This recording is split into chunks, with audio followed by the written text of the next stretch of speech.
எங்களை அதிகமாக அன்பு செய்கிற நல்ல ஆண்டவரே, இனிமையானது நாளுக்காக நன்றி செலுத்தி ஒரு பாதம் அமர எங்களுக்கு கொடுத்த இந்த ஆசீர்வாதத்திற்காக கூட ஆனக்கூட நன்றி செலுத்துகிற ஆண்டவரே இயேசு சுவாமி, இந்த அருமையான நாளிலே திருவசனத்தை கேட்க கூடியிருக்கின்றது சிறு மந்தையை நீர் ஆசீர்வதியும். ஒரு மகா பரிசுத்த ரத்தத்தை தெளித்து இந்த மக்களை உமக்கு உரிமையாக்கி கொள்ளும். இயேசு சுவாமி, இறை வசனத்தை கொடுக்க போகிற இந்த அடிமையை உமது திருக்கரத்திலே தாழ்த்தி அர்ப்பணிக்கின்றேன். தூசிக்கும் துரும்புக்கும் புழுவுக்கும் சமமான இந்த அடிமையை தேவரீர் எடுத்து பயன்படுத்த வேண்டும் என்று ஒரு வல்லமையுள்ள கரத்திலே என்னை தாழ்த்தி ஒப்புக் கொடுக்கிறேன். இயேசு சுவாமி, என் ஆவிலிருந்து கொண்டு பேசுவீராக. நீர் பேசாவிட்டால் எனக்கு வார்த்தையே இல்லை. பேசுகிற ஒவ்வொரு வார்த்தையும் உமது வார்த்தையாக அமையும்படி கேட்கிற ஒவ்வொருடைய இதயத்திலும் அது எந்த நோக்கத்திற்காக நீர் கொடுக்கிறீரோ அந்த நோக்கத்தை நிறைவேற்றும்படி வல்ல கிரியை செய்து அவருடைய மனமாற்றத்திற்கு அழைக்கும்படியும் உம்மை வரவேற்க அவர்களை தகுதிப்படுத்தும்படியும் ஒப்பு கொடுக்கிறேன். தொடக்கம் முதல் முடிவு வரை பொறுப்பேற்றுக் கொள்ளும். அது பரிசுத்த ஆவியானவர் தாமே என்னுடைய நினைவை, என்னுடைய சிந்தனையை, என்னுடைய இதயத்தின் உணர்வுகளை தூண்டி எழுப்பவும் ஆவியானுடைய வல்லமையினாலே நிறைவார்த்தை பகுதி முழுவதும் கடந்து போகவும் கிருபை செய்யும். இயேசு கிறிஸ்துவின் இனிய நாமத்தில் ஜெபிக்கிறேன். ஜெபம் கேளும் நல்ல பிதாவே. ஆமென். Praise the Lord. Hallelujah. Hallelujah. Hallelujah. Hallelujah. கிறிஸ்துவுக்குள் மிகவும் பிரியமானவர்களே, இறுதி தீர்ப்பை பற்றி இப்பொழுது உங்களுக்கு நான் இறை செய்தியை கொடுக்க போகின்றேன். இறுதி தீர்ப்பு. எனக்கு அன்பார்ந்தவர்களே, இந்த உலகத்திலே மனிதராய் பிறந்து வாழ்ந்து வருகின்ற நாம் ஒவ்வொருவரும் நமது செயலுக்கேற்ற தீர்ப்பை பெறுவோம் என்று தெள்ள தெளிவாக நாம் அறிந்திருக்கின்றோம். நாம் எந்த மதத்தை சார்ந்தவராக இருந்தாலும் சரி, எப்படிப்பட்ட வாழ்க்கை நிலையிலே இருந்தாலும் சரி, நம்முடைய செயல்களுக்கு ஏற்ற தீர்ப்பை நாம் பெறுவோம் என்று நாம் ஒவ்வொருவரும் திண்ணமாக அறிந்திருக்கின்றோம். நற்செயல்களுக்கு பரிசும் தீய செயல்களுக்கு தண்டனையும் நமக்கு உண்டு என்று சொல்லி நாம் நன்றாகவே அறிந்திருக்கின்றோம். இன்று வேதத்தின் அடிப்படையிலே இறுதி தீர்ப்பை பற்றி நாம் சிந்திக்கும் முன்பாக, இந்த தீர்ப்பு ஆண்டவர் இயேசு வாய்மொழி மொழிந்த தீர்ப்பு மாத்திரமல்லாமல் பழைய ஏற்பாட்டிலும் ஆண்டவருடைய வாய்மொழியாக இது மொழியப்பட்டிருக்கிறது என்று சொல்லி இப்பொழுது நாம் சிந்திக்க இருக்கின்றோம். ஞானியானவர் சபை உரையாளர் புத்தகத்திலே 11ஆம் அதிகாரம் 9 முதல் 11 இறைவசனங்களிலே இவ்வாறாக சொல்கின்றார். இளையோரே, இளமை பருவம் மகிழ்ச்சியோடு இருப்பதற்கே இளமையின் நாட்களில் உள்ள களிப்புடன் இருங்கள். மனம் விரும்புவதை செய்யுங்கள். கண்களின் நாட்டத்தை நிறைவேற்றுங்கள். ஆனால் நீங்கள் செய்கிற ஒவ்வொரு செயலுக்கும் உரிய தீர்ப்பை கடவுள் வழங்குவார் என்பதை மறந்து விடாதீர்கள் என்று சொல்கின்றார். Praise the Lord. Praise the Lord. Praise the Lord. Praise the Lord. கண்களுக்கு களிப்பூட்டுவதை செய்யுங்க, மனம் விரும்புறதை செய்யுங்க, இளமையில மகிழ்ச்சியோட இருங்க.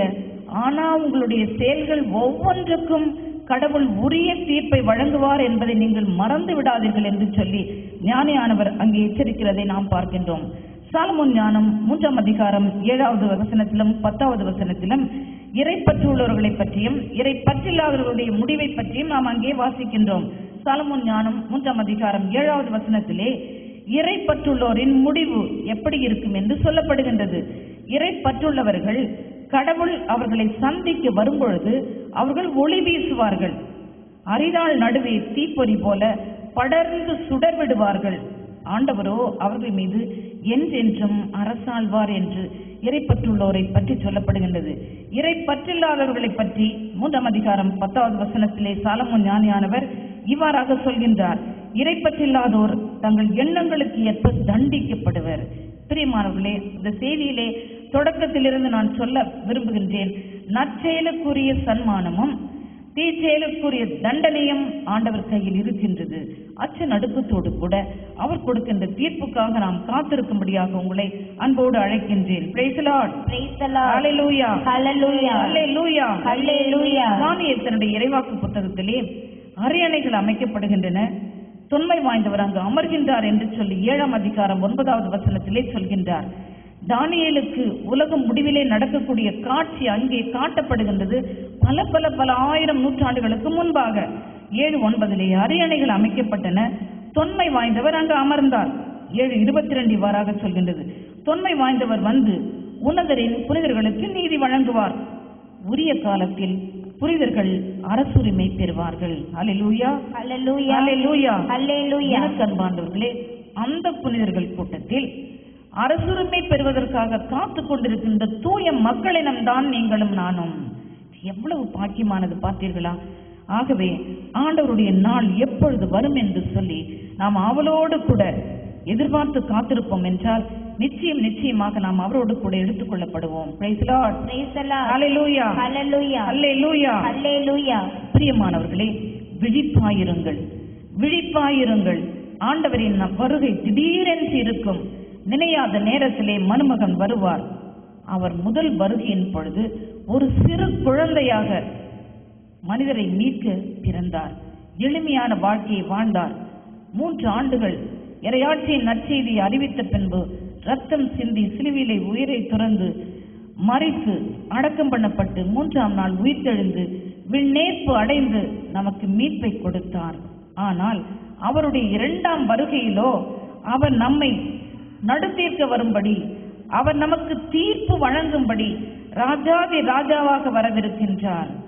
மீட்பை நாம் அடைந்து கொள்ள வேண்டும் என்றால் மீட்பராக வரும் அவருக்கு, ராஜாதி ராஜாவாக வரும் அவருக்கு, தீர்ப்பளிக்க வரும் நீதிபதியாக வரும் அவருக்கு நம்மை முழுவதுமாக ஒப்புக் கொடுக்கும்படி ஆயத்தமாவோம். நம் ஆண்டவர் இயேசு அதிசீக்கிரத்தில் வரவிருக்கின்றார். அவருடைய வருகை மிக மிக மிக மிகவே நெருங்கிவிட்டது. புறப்படுவோம், ஆயத்தமாவோம். ஆண்டவர் இயேசு இதோ அண்மையில் வருகின்றார். ராஜா வருகிறார், ஆயத்தமாவோம். ராஜா வருகிறார், ஆயத்தமாவோம். இயேசு வருகிறார், எதிர்கொண்டு செல்வோம். நம் இயேசு வருகிறார், எதிர்கொண்டு செல்வோம். Praise the Lord. Praise the Lord. Hallelujah. Hallelujah. Hallelujah. Hallelujah. மத்தேயு நற்செய்தி 25ஆம் அதிகாரம் 31 முதல் 33 திருவசனங்களை வாசிக்க கேட்போம். மத்தேயு 25 31 முதல் 33. வானதூதர் அனைவரும் புடைசூழ மானிட மகன் மாட்சியுடன் வரும்போது தம் மாட்சி மிக அரியணையில் வீற்றிருப்பார். எல்லா மக்களினத்தாரும் அவர் முன்னிலையில் ஒன்று கூட்டப்படுவர். ஓர் ஆயர் செம்மறியாடுகளையும் வெள்ளாடுகளையும் வெவ்வேறாக பிரித்து செம்மறியாடுகளை வலப்பக்கத்திலும் வெள்ளாடுகளை இடப்பக்கத்திலும் நிறுத்துவது போல் அம்மக்களை அவர் வெவ்வேறாக பிரித்து நிறுத்துவார். Praise the Lord. Praise the Lord. இறுதியிலே, காலத்தின் இறுதியிலே, உலக முடிவிலே நம் ஆண்டவர் இயேசு கிறிஸ்து தீர்ப்பளிக்கும் நீதிபதியாக வருகின்ற சம்பவத்தை இப்பொழுது நாம் வாசிக்க கேட்டோம். இறுதி தீர்ப்பு வழங்கும்படி அவர் அரியணையில் அமர்வார். வானதூதர் புடைசூழ அவர் வந்து அவர் அரியணையில் அமர்வார். அப்பொழுது எல்லா மக்கள் இனத்தவர்களும் அவர் முன்னிலையில் கூட்டப்படுவார்கள். எப்படி ஒரு ஆயன் வெள்ளாட்டையும் செம்மறியாட்டையும் பிரிப்பார்களோ அப்படியே ஆண்டவர் நல்லவர்களை தன்னுடைய வலப்பக்கத்திலும் தீயவர்களை தன்னுடைய இடப்பக்கத்திலும் பிரிப்பார் என்று சொல்லி நாம் வேதத்திலே வாசிக்கின்றோம். அங்கு தீர்ப்பு வழங்கப்பட காத்து கொண்டிருக்கின்றது. என்ன அந்த தீர்ப்பு? வலப்பக்கத்தில் இருப்பவர்களை ஆண்டவர் பார்த்து, என் தந்தையால் ஆசீர்வதிக்கப்பட்டவர்களே, உலகம் தொடக்கத்தின் முதல் உங்களுக்காக ஏற்பாடு பண்ணப்பட்டிருந்த நித்திய வாழ்வை உரிமையாக்கிக் கொள்ள அங்கே நீங்கள் கடந்து வாருங்கள் என்று அழைப்பார். ஏனென்றால் நான் பசியாயிருந்தேன், நீங்கள் எனக்கு உணவு கொடுத்தீர்கள். நான் தாகமாயிருந்தேன், எனக்கு குடிக்க கொடுத்தீர்கள். நான் ஆடையின்றி இருந்தேன், என்னை உடுத்தினீர்கள். நான் அந்நியனாய் இருந்தேன், என்னை வரவேற்றீர்கள். நான் நோயிற்றிருந்தேன், என்னை கவனித்தீர்கள். நான் சிறையில் இருந்தேன், என்னை காண வந்தீர்கள் என்று சொல்லி நல்லவர்களுக்குரிய சன்மானத்தை வலப்புறம் இருக்கிறவர்களுக்கு அவர் கொடுப்பார். இடப்புறம் இருக்கிற தீயவர்களுக்கோ சபிக்கப்பட்டவர்களே, அலகைக்கும் அதன் தூதருக்கும் ஏற்பாடு பண்ணப்பட்டிருக்கின்ற நித்திய நரகத்திற்கு போங்கள். ஏனெனில் நான் பசியாயிருந்தேன், நீங்கள் எனக்கு உணவு கொடுக்கவில்லை. தாகமாயிருந்தேன், எனக்கு தண்ணீர் கொடுக்கவில்லை. ஆடையின்றி இருந்தேன், என்னை உடுத்தவில்லை. சிறையில் இருந்தேன், என்னை காண வரவில்லை. நோயிற்று இருந்தேன், என்னை கவனிக்கவில்லை. அந்நியனாய் இருந்தேன், என்னை வரவேற்கவில்லை என்று சொல்லி ஆண்டவர் அங்கே தீர்ப்பு வழங்குவார். எனக்கு அன்பாண்டவர்களே, நம்முடைய ஒவ்வொருவருடைய செயலுக்கும் ஏற்ப நமக்கு அங்கே தீர்ப்பு வழங்கப்படும் என்று சொல்லி தெள்ள தெளிவாக அறிகின்றோம். அச்சநடுக்கத்தோடு கூட எஞ்சி இருக்கின்ற இந்த சிறிது காலத்திலே ஆண்டவருக்கு பிரியமான காரியங்களை செய்வதன் மூலமாக, அவருக்கு ஏற்புடைய காரியங்களை செய்வதன் மூலமாக நாம் நித்திய வாழ்விலை பிரவேசிக்கும்படி நம்மையே நாம் தயார் செய்வோம். மத்தேயு 22:8 ஆண்டவர் சொல்கின்றார், அழைக்கப்பட்டவர்களோ தகுதியற்று போயினர் என்று சொல்லி வேதனையோடு கூட ஆண்டவர் சொல்கின்றார். இந்த நாளிலே ஆண்டவர் உங்களை பார்த்து புலம்புவாரா? மனம் திரும்பி ஆண்டவரிடம் வாருங்கள். அந்த தகுதிக்காக ஆண்டவரிடம் இந்த நேரத்திலே மன்றாடுங்கள். விழிப்போடு இருந்து ஆண்டவருடைய வருகைக்காக உங்களையே தயாரித்து நீங்கள் காத்திருப்பீர்கள் என்றால் அவருடைய வருகையிலே அவரோடு கூட நீங்கள் எடுத்துக்கொள்ளப்படுவீர்கள். நான் வந்து உங்களை திரும்பவும் என்னிடம் கூட்டிச் செல்வேன், அப்பொழுது நான் இருக்கிற இடத்தில் நீங்களும் இருப்பீர்கள் என்று வாக்குத்தத்தம் கொடுத்தாரே, அப்படி அவரோடு கூட நாம் எடுத்துக்கொள்ளப்படும்படி, அவரோடு கூட நாம் விண்ணகத்துக்கு கூட்டி சேர்க்கும்படியாக நாம் ஒவ்வொருவருடைய வாழ்க்கையும் தகுதிப்படுத்த ஆண்டவருக்கு ஒப்புக் கொடுப்போம். Praise the Lord. Praise the Lord. Hallelujah. Hallelujah. Hallelujah. Hallelujah. ஆண்டவருடைய நாள் மிக அண்மையில் இருக்கின்றது பிரியமானவர்களே. லூக்கா நற்செய்தி 17ஆம் அதிகாரம் 34-36 ஆண்டவர் என்ன சொல்கிறார் என்று பாருங்கள். அவருடைய நாள் திடீரென்று வரும். நாம நினைத்து பார்க்க மாட்டோம். நம்முடைய வாழ்க்கை அன்றாட வாழ்க்கை போல் கடந்து போய்கொண்டேதான் இருக்கும் என்று ஆண்டவர் சொல்கின்றார். அப்பொழுது என்ன நடக்கும்? ஒரு இரவிலே ஒரே கட்டிலில் இருவர் படுத்திருப்பார்கள். ஒருவர் எடுத்துக்கொள்ளப்படுவார், மற்றொருவர் விடப்படுவார். இருவர் சேர்ந்து மாவரைத்துக் கொண்டிருப்பார்கள். ஒருவர் எடுத்துக்கொள்ளப்படுவார், மற்றவர் விடப்படுவார். இருவர் வயலிலே வேலை செய்து கொண்டிருப்பார்கள். ஒருவர் எடுத்துக்கொள்ளப்படுவார், மற்றவர் விடப்படுவார். என பயங்கரமானது பிரியமானவர்களே. நான் எடுத்துக்கொள்ளப்படுவேனா, நான் விட்டுவிடப்படுவேனா? அப்படிப்பட்ட அச்ச நடுக்கத்தோடு ஆண்டவரை நோக்கி பாருங்க. ஆண்டவரை நோக்கி பார்த்தீர்கள் என்றால், அவருக்கு பிரியமான வாழ்க்கையை நீங்கள் வாழ்வீர்கள் என்றால் நிச்சயம் அவர் நம்மை எடுத்துக்கொள்வார். Praise the Lord. Praise the Lord. Hallelujah. Hallelujah. உமது வருகை எப்பொழுது இருக்கும் ஆண்டவரே என்று கேட்ட அப்போஸ்தலர்களுக்கு ஆண்டவர் அது திடீரென வரும். மின்னல் வானத்தின் ஒரு முனையில் தோன்றி மறுமுனையில் மறைவது போல இருக்கும் என்று சொன்னார். அது திருடனை போல வரும் என்று சொன்னார். அப்படி என்றால் எந்நேரமும் நாம் ஆயத்தமாய் இருக்க வேண்டும், எந்நேரமும் நாம் விழிப்பாய் இருக்க வேண்டும், எந்நேரமும் நாம் பரிசுத்தமாய் இருக்க வேண்டும் என்றுதான் அர்த்தம். தூய பேதுரு தன்னுடைய 2ஆம் திருமுகத்திலே இவ்வாறாக கூறுகின்றார். 2 பேதுரு 3:10 ஆண்டவருடைய நாள் திடீரென்று வரும், அப்பொழுது வானங்கள் பெரும் முழக்கத்தோடு மறைந்து போகும். பாத்தீங்களா? வானங்கள் பெருமுழக்கத்தோடு மறைந்து போகும், பூமியும் அதன் செயல்களும் தீக்கிரையாக்கப்படும், வெந்துருகி போகும் என்று சொல்கின்றார். கடவுளின் நாளை எதிர்பார்த்து அவருடைய வருகையை விரைவுபடுத்துங்கள் என்று சொல்கின்றார். உங்க ஒவ்வொருத்தருக்கும் ஆண்டவருடைய நாள் அண்மையில் இருக்கிறது. எனக்கு ஆண்டவருடைய நாள் அண்மையில் இருக்கிறது. ஒட்டுமொத்தமாக இந்த மனுக்குலம் முழுவதற்கும் இறுதி தீர்ப்பின் நாள் அண்மையில் உள்ளது. அந்த நாளை விரைவுபடுத்துங்கள் என்று சொல்லி தூய பேதுரு நம்மை இந்த நேரத்திலே அறைகூவல் விட்டு அழைக்கின்றார். அன்பார்ந்தவர்களே, அந்த நாள் எப்படி வரும், அந்த நாள் எப்பொழுது வரும், அந்த நாளிலே என்ன நடக்கும் என்று சொல்லி நம் அன்பு ஆண்டவர் இயேசு கிறிஸ்து ஒவ்வொன்றையும் திட்டமும் தெளிவுமாக நமக்கு வெளிப்படுத்தி உள்ளார். Praise the Lord. Praise the Lord. Hallelujah. Hallelujah. Hallelujah. Hallelujah. மத்தேயு எழுதிய பரிசுத்த நற்செய்தி 24ஆம் அதிகாரம் 31வது வசனத்தை வாசிக்க கேட்போம். மத்தேயு 24:31 அவர் தம் தூதரை பெரிய எக்காலத்துடன் அனுப்புவார். அவர்கள் உலகின் ஒரு கோடியில் இருந்து மறு கோடி வரை 4 திசைகளில் இருந்தும் தேர்ந்து கொள்ளப்பட்டவர்களை கூட்டிச் சேர்ப்பார். பார்த்தீர்களா?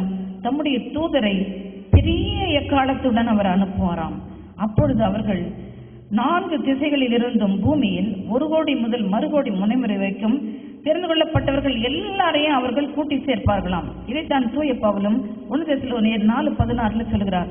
ஆண்டவர் தம்முடைய தூதர்கள் புடைசூழ வருவார். அந்த தூதர்கள் எக்காலம் முழங்க ஆண்டவருக்குள் இறந்தோர் முதலில் உயிர்த்தெழுவர். அப்படி என்று சொல்லி நாம் அனைவரும் இந்த பூமியில விடப்பட்ட நம்ம அனைவரும் அவரோடு கூட மேகங்களின் மேல் எடுத்து செல்லப்பட்டு ஆண்டவரை நேருக்கு நேர் அங்கே நாம் எதிர்கொள்வோம். அவர் எப்படி ஒரு ஆயன் தன் ஆட்டை வலப்புறமும் இடப்பக்கமும் பிரிக்கிறானோ, செம்மறியும் வெள்ளாட்டையும் பிரிக்கிறானோ, அதே போல ஆண்டவர் நல்லவர்களின் தீவர்களையும் பிரிக்க போகும் பொழுது நாமும் வான மண்டலங்களிலே அவரோடு கூட எடுத்து சொல்லப்படுவோம் என்று சொல்லி தூய பவுலும் அங்கே அருமையாக சொல்கின்றார். நான் கொடுக்கின்ற இந்த வசனங்கள் ஒவ்வொன்றும் ஆண்டவர் நிச்சயம் வரவே போகின்றார். அந்த நாள் அண்மையில் வந்தே விட்டது. நல்லவர்களுக்கு நித்திய வாழ்வும் தீயவர்களுக்கு நரகமும் கிடைக்கும் என்று சொல்லி உங்களுக்கு தெள்ள தெளிவாக அறிவுறுத்துவதற்காகவே இந்த வசனங்கள் கொடுக்கப்படுகின்றன. இந்த வசனங்களை நீங்கள் மிக மிக அச்ச நடுக்கத்தோடு ஏற்றுக்கொண்டு ஆண்டவரை எதிர்கொள்ளும்படியாக உங்களை ஆயத்தப்படுத்துங்கள். தெய்வ பயத்தோடு மனிதருக்கும் கடவுளுக்கும் உகந்த வாழ்க்கை நீங்கள் வாழ்ந்தீர்கள் என்றால் நிச்சயமாக விண்ணுக்கு எடுத்துக் கொள்ளப்படுவீர்கள். ஏராளமான நன்மைகளை இந்த உலகத்திலே செய்தீர்கள் என்றால் அதற்கு சன்மானமாக நித்திய வாழ்வு உங்களுக்கு கொடுக்கப்படும். ஆனால் நீங்கள் தீமையை செய்தீர்கள் என்றால், செய்ய வேண்டிய நன்மையை செய்ய மறுத்தீர்கள் என்றால், உங்கள் கடமையிலே நீங்கள் தவறினீர்கள் என்றால் நிச்சயமாக உங்களுக்கு நரகம் தான் கிடைக்கும். நித்திய நரகம் உங்களுக்கு நிச்சயிக்கப்பட்டிருக்கிறது என்று சொல்லி நீங்கள் திண்ணமாக அறிந்து கொள்ள வேண்டும். பிரியமானவர்களே, இந்த கொஞ்ச காலம்தான் இந்த உலகத்துல நம்ம வாழ போறோம். இந்த உலகம் நித்தியமானது அல்ல, இது வீணிலும் வீண். ஒரு சாலமோன் ஞானி இந்த உலகத்தில் இருக்கிற எல்லா இன்பத்தையும் செல்வத்தையும் புகழையும் அழகையும் ஞானத்தையும் அனுபவித்தவர். எல்லாம் வீண், வீணிலும் வீண் என்று சொன்னார். பிரியமானவர்களே, நீங்க வாழ்கின்ற இந்த கொஞ்ச காலத்துல இந்த ஞானத்தை கொடுக்கும்படியாக ஆண்டவரிடம் செபிங்க. இந்த உலகமும் உலகத்துக்கு அடுத்த சொத்தும் சுகமும் செல்வமும் அழகும் இன்பமும் எல்லாம் வீணிலும் வீண் என்று சொல்லி நீங்கள் அதை மனதார ஏற்றுக்கொண்டு ஆண்டவருக்கு பிரியமான ஒரு வாழ்க்கை, தெய்வ பயமுள்ள வாழ்க்கை, ஒரு பரிசுத்தமான வாழ்க்கை நீங்கள் வாழ்ந்தீர்கள் என்றால் நிச்சயமாக வாழ்வின் புத்தகத்திலே உங்களுடைய பெயர் எழுதப்படும். அப்பொழுது ஆண்டவர் உங்களை நித்திய வாழ்வுக்கு எடுத்துச் செல்வார். எனக்கு அன்பார்ந்தவர்களே, இந்த செய்தியினுடைய தொடக்கத்திலிருந்து உங்களுடைய செயல்கள் ஒவ்வொன்றும் ஆண்டவரால் கணிக்கப்படுகின்றது என்று சொல்லி நீங்க அந்த உணர்வுக்கு வர வேண்டும். உங்களுடைய செயல்கள் ஒவ்வொன்றும் அவை நல்லவையோ அவை தீயவையோ அவை ஆண்டவருடைய வாழ்வின் புத்தகத்திலே எழுதப்பட்டிருக்கிறது என்ற உணர்வுக்கும் அந்த அறிவுக்கும் தெய்வீக ஞானத்திற்கும் நீங்கள் கடந்து வர வேண்டும். அந்த ஞானத்தோடு திருவெளிப்பாட்டு புத்தகம் 20ஆம் அதிகாரம் 11 முதல் 13 வரை உள்ள திருவசனங்களை வாசிக்க கேட்போம்.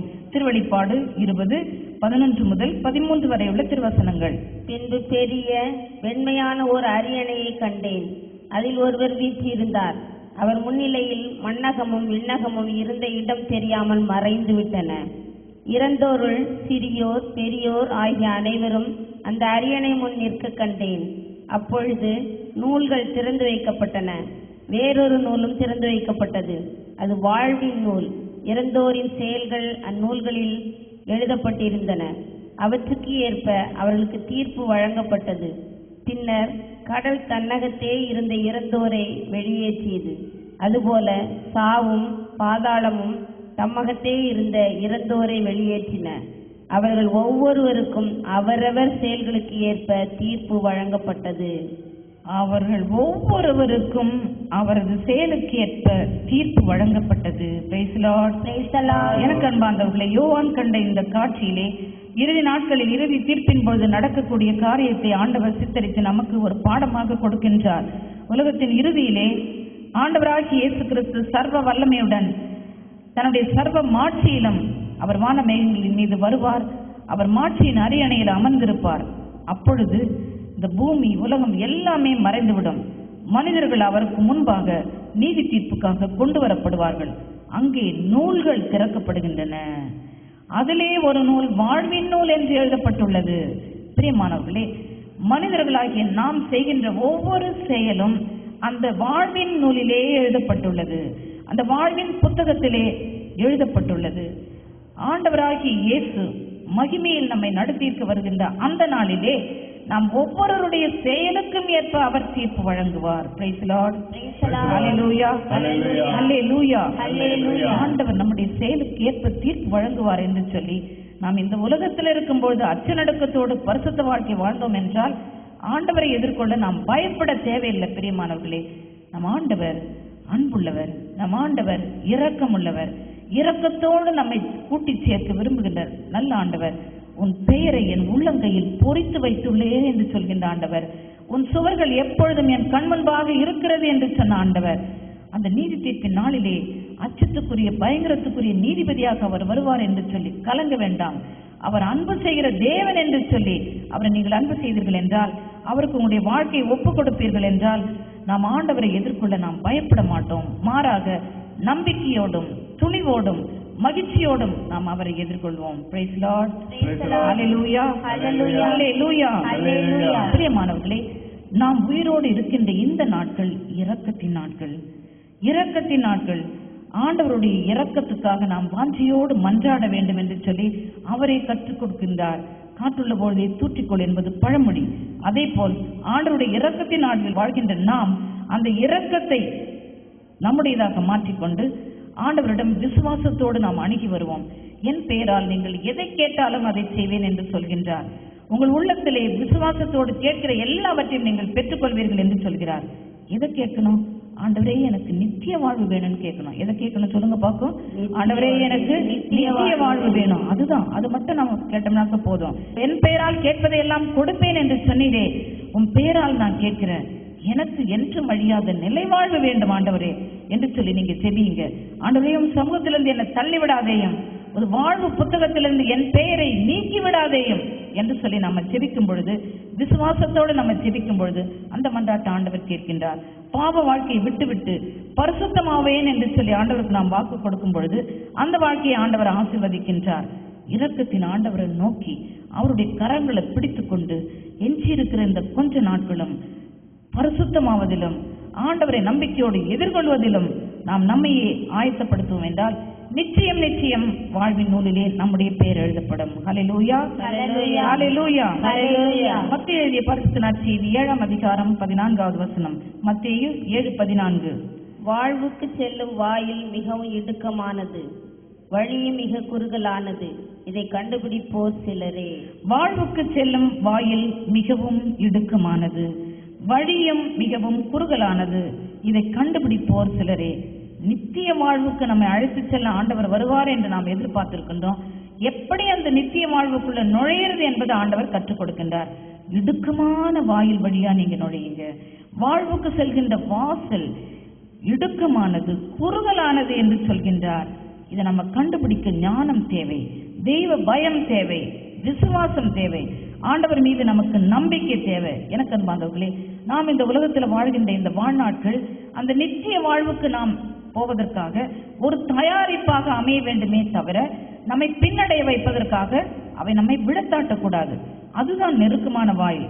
இந்த உலகத்தில் நாம் அனுபவிக்கிற துன்பம், துயரம், கஷ்டம், நஷ்டம், நெருக்கடிகள், வேதனைகள், நாம் அனுபவிக்கிற உடல் நோய்கள், குடும்பத்தில் ஏற்படுகின்ற திடீர் மரணங்கள், வருமானம் இல்லாம தொழில் இல்லாம கஷ்டப்படுறது, தொழிலில் ஏற்படுற நஷ்டங்கள், குடும்பத்தில் சமாதானம் இல்லாமை, தீய மனிதர்களால் நமக்கு ஏற்படுகின்ற நெருக்கடிகள், சாத்தானால் ஏற்படுகின்ற தொந்தரவுகள், இவை அனைத்துமே குறுகலான வழி. Praise Lord, praise Lord, praise Lord. பரிசுத்தமாய் வாழ்ந்து ஆண்டவருடைய கரங்களை பிடித்து நீங்க நடந்தீர்கள் என்றால் இந்த குறுகலான வழி மூலமாக நீங்கள் நித்திய வீட்டிற்குள் பிரவேசிப்பீர்கள். விசாலமான ஒரு வீட்டிற்குள், அழகான ஒரு வீட்டிற்குள், பிரகாசமான ஒரு வீட்டிற்குள்ள என்று என்று ஆண்டவருடைய சமூகத்துல மகிழ்ந்து கழிவுறுகின்ற ஒரு வீட்டிற்குள்ள நீங்க பிரவேசிப்பீங்க. இதற்காக நீங்க இந்த உலகத்தில் நாம் அனுபவிக்கக்கூடிய பாடுகள், துன்பங்கள், துயரங்கள் எல்லாவற்றையும் பொறுமையோடு ஏற்றுக்கொள்ள வேண்டும். தூய பவுல் ரோமேற்கிய திருமுகத்திலே இம்மையில் நாம் அனுபவிக்கின்ற பாடுகளும் வேதனைகளும் மறுமையில் நம்மிடம் வெளிப்பட போகிற மகிமையோடு கூட ஒப்பிட்டு பார்க்கவும் தகுதியற்றவை என்று எண்ணுகிறேன் என்று சொல்கிறார். அப்படி என்றால் அந்த நித்திய மகிமை மகா மகா மகா பெரியது. நாம் அனுபவிக்கிற இந்த வேதனைகள் சிறியது, ஒரு கடுகளவு சிறியது என்று அவர் சொல்கின்றார். எனக்கு அன்பார்ந்தவர்களே, யோபு பக்தனை பற்றி உங்களுக்கு தெரியும். பழைய ஏற்பாட்டு பரிசுத்தவான். அவர் அதிகம் துன்புற்றார். ஒரு மனிதன் இந்த உலகத்துல அனுபவிக்கக்கூடிய துன்பங்களில் எல்லாமே மிகவும் மிகவும் உச்சகட்டமான துன்பத்தை அவர் அனுபவித்தார். ஒரே நாள்ல 10 பிள்ளைகளை இழந்தார். ஒரே நாள்ல அவருடைய சொத்து சுகம் எல்லாம் சூறையாடப்பட்டது. ஒரே நாள்ல அவருடைய உடல் சுகமும் எடுக்கப்பட்டது. எல்லாத்தையும் இழந்த அவர் நம்பிக்கை இழக்கவில்லை. இந்த குறுகலான வழி மூலமாகத்தான் நான் ஆண்டவரை சென்றடைய முடியும், மீட்பை சென்றடைய முடியும் என்று அவர் தெளிவாக அறிந்திருந்தார். பொறுமையோடு அவர் நடந்தார். இது எல்லாவற்றிலும் அவர் முணுமுணுக்கவில்லை, எல்லாவற்றிலும் ஆண்டவரை அவர் நிந்திக்கவில்லை. என் மீட்பர் உயிரோடு இருக்கிறார் என்று அறிவேன், இறுதியிலே அவர் புவி மீது எழுவார் என்று நான் அறிவேன். என் சதை அழிந்து என் தோல் இப்படி அழிந்து போகும் பொழுது என் உடலில் இருந்து என் மீட்பர் வெளிப்பட காண்பேன் என்று சொல்லி அவர் அறிக்கை செய்தார். அந்த யோபு குறுகலான வழியை கண்டுபிடித்து அந்த குறுகலான வழியில பொறுமையோடு நடந்து நித்திய வாழ்வை சுதந்திரித்துக் கொண்டார். யோபு புத்தகம் 1 அதிகாரம் 21வது வசனத்தை வாசிப்போம். யோபு 1:21. என் தாயின் கருப்பையின் என்று சிறந்த மேனியனாய் யான் வந்தேன், அங்கே திரும்புகையில் சிறந்த மேனியனாய் யான் செல்வேன். ஆண்டவர் அளித்தார், ஆண்டவர் எடுத்துக்கொண்டார், ஆண்டவரது பெயர் போற்ற பெறுக என்றார். பார்த்தீர்களா? இந்த குறுகலான வழியில நடக்கும் பொழுது கூட அவருடைய பார்வை தெள்ள தெளிவாக இருந்தது. அவருடைய நோக்கு தொலைநோக்காக இருந்தது. அவருடைய ஏக்கம் விண்ணகமாக இருந்தது. அவருடைய மனைவி அவளை கடவுளை தூஷித்து விட்டு செத்து போய் என்று அவள் சொன்ன போது கூட அவர் என்ன சொல்கின்றான்னு பாருங்க. இந்த உலகத்துல நான் வரும்பொழுது ஒண்ணுமே கொண்டு வரல, நிர்வாணியா பிறந்தேன், சாகும் பொழுது நிர்வாணியா தான் போவேன். ஆண்டவர் கொடுத்தார், அவர் எடுத்துக்கொண்டார். அவருடைய பரிசுத்த நாமம் வாழ்த்துப்படட்டும். நன்மையை அவர் கரத்திலிருந்து நாம் பெற்றுக்கொண்டோம் என்றால் தீமையை பெற்றுக்கொள்ளக் கூடாதா என்று சொல்லி அருமையாக அவர் நமக்கு அறிவுரை கூறுகின்றார். எனக்கு அன்பார்ந்தவர்களே, இந்த குறுகலான வழியை கண்டுபிடித்த அந்த யோபு இறுதியிலே இரட்டிப்பான ஆசீர்வாதத்தையும் நிலை வாழ்வையும் சுதந்திரித்துக் கொண்டார். நம்ம ஒவ்வொருவரும் நமக்கு ஆண்டவர் அனுபவித்த துன்பங்களை ஒரு நாளும் வீணடிக்க கூடாது. துன்பங்கள், துயரங்கள் நம்மை வாட்டும் பொழுது சோர்ந்து போகக்கூடாது. ஆண்டவருக்கு எதிராக முறுமுறுக்க கூடாது. இவை அனைத்திலும் யோபு தன் வாயினால் பாவம் கட்டிக்கொள்ளவில்லை என்று சொல்லி அங்கே நாம் வேதத்துல படிக்கின்றோம். பிரியமானவர்களே, துன்பப்படுற நேரத்துல பாவம் கட்டிக்காதீங்க, சபிக்காதீங்க, கடவுளை நிந்திக்காதீங்க, உங்களை துன்புறுத்தவங்க மேல நீங்க சாப மொழிகளை போடாதீங்க. வாயினால பாவம் கட்டிக்கொள்ளாமல் இருந்தீர்கள் என்றால் நிச்சயமாக உங்களுடைய பெயர் வாழ்வின் புத்தகத்தில் எழுதப்படும். நித்திய வாழ்வு உங்களுக்கு உரிமையாகும். Praise the Lord. Praise the Lord. Hallelujah. Hallelujah. Hallelujah. Hallelujah. மத்தேயு எழுதின செய்தி 5ஆம் அதிகாரம் 11-12 வசனங்கள். மத்தேயு 5:11-12. என் பொருட்டு மக்கள் உங்களை இகழ்ந்து துன்புறுத்தி உங்களை பற்றி இல்லாதவை பொல்லாதவை எல்லாம் சொல்லும்போது நீங்கள் பேறு பெற்றவர்களே, மகிழ்ந்து பேருவகை கொள்ளுங்கள், ஏனெனில் விண்ணுலகில் உங்களுக்கு கிடைக்கும் கைமாறு மிகுதியாகும். ஆம் பிரியமானவர்களே, இதுதான் நம் ஆண்டவர் கொடுக்கின்ற குறுகலான வழி. நம்முடைய மனித வாழ்க்கைக்கு அடுத்த துன்ப துயரங்கள் மாத்திரமல்லாமல் நம் ஆண்டவரை ஏற்றுக்கொண்ட கிறிஸ்தவர்கள், ஆண்டவரை பின்பற்றுகிற சீடர்கள், ஆண்டவருக்கு ஊழியம் செய்கிற ஊழியக்காரர்கள் என்பதனாலே மனிதர் என்ன செய்வாங்க? நம்ம இகழ்ந்து துன்புறுத்தி நம்மை பற்றி இல்லாதது பொல்லாதது எல்லாம் நிச்சயம் பேசுவாங்க. அப்பொழுது நீங்கள் மகிழ்ந்து பேரு வகை கொள்ளுங்கள் என்கின்றார். ஏன்? இந்த உலகத்துல தான் அவங்க உங்களை இகழ முடியும், இந்த உலகத்துல தான் அவங்க உங்களை துன்புறுத்த முடியும், இந்த உலகத்துல தான் உங்களை பற்றி இல்லாத பொல்லாத சொல்ல முடியும். ஆனால் உங்களுடைய கைமாறு விண்ணகத்திலே மிகுதியாகும், அது இரட்டிப்பாகும். யோபுவை போல இரட்டிப்பான ஆசீர்வாதம், 10 மடங்கு ஆசீர்வாதம் நமக்கு உரிமையாகும் என்று சொல்லி ஆண்டவர் சொல்கின்றார். பிரியமானவர்களே, வாழ்வின் புத்தகத்துல நம்முடைய பெயர் எழுதப்பட வேண்டும் என்று சொல்லி இந்த துன்ப துயரங்களை எல்லாம் நீங்க அனுபவிங்க. எனக்கு அன்பானவர்களே, ஒவ்வொரு நாளும் நாம் செய்கிற ஒவ்வொரு செயலையும் செய்யும் முன்பாக இந்த செயல் நான் செய்கிறேனே, இது வாழ்வின் புத்தகத்தில் எழுதப்படுமா, இது எனக்கு நித்திய ஜீவனுக்கு வழிவகுக்குமா என்று சொல்லி சிந்தித்த பிறகு அதை செய்யுங்க. ஒரு காரியத்தை சொல்லும் பொழுது, பேச ஆரம்பிக்கும் பொழுது, நான் சொல்ற இந்த சொல் வாழ்வு புத்தகத்தில் எழுதப்படுமா, நித்திய வாழ்வுக்கு என அழைத்து கொண்டு போகுமா என்று சொல்லி பிறகு சொல்லுங்க. நீங்க ஒருவரோடு ஒருவர் கொள்ளும் உறவு முறைகள், இந்த உறவு வாழ்வு புத்தகத்தில் என்ன பேர் எழுத வைக்கிறதுக்கு தகுதிப்படுத்துமா, நித்திய வாழ்வுக்கு என்னை உரிமையாக்குமா என்று சொல்லி உடைய உறவு முறைகளை நீங்க அமைத்துக் கொள்ளுங்க. அப்படி என்றால் நீங்க இடுக்கமான வழியாக போனாலும், குறுகலான பாதை வழியா நடந்தாலும் இறுதியிலே விண்ணகம் உங்களுக்கு நிலையாக இருக்கும். Praise the Lord. Praise the Lord. Hallelujah. Hallelujah. Hallelujah. Hallelujah. ஆண்டவர் இந்த உலகத்துல வாழ்ந்த போது அவர் கடவுளுடைய திருக்குமாரன் என்றாலும் துன்பத்தின் பாதையில தான் நடந்தார். இடுக்கமான வாசல் வழியா தான் அவர் போனார். சிலுவையை சுமந்து கொண்டுதான் போனார். அவருடைய பிள்ளைகளாகிய நாம், அவருடைய சீடர்களாகிய நாம், அவரை பின்பற்றுகிற ஊழியர்களாகிய நாம் இயேசுவை போல இருப்பதுதான் நமக்கு அழகு. இயேசு சென்ற பாதையில செல்வதான் நமக்கு அழகு. இயேசு சுமந்த சிலுவையை சுமந்து போறதுதான் நமக்கு நித்திய பரிசை கொடுக்கும். Praise the Lord. Praise the Lord. Hallelujah. Hallelujah. இடுக்கமான வாசல் வழியே வருந்தி நுழைய முயன்றிடுவோம். படுவோம். இடுக்கமான வாசல் வழியே வருந்தி நுழைய முயன்றிடுவோம். சிலுவை சுமந்து இயேசுவின் பின் சிரித்த முகமாய் சென்றிடுவோம்.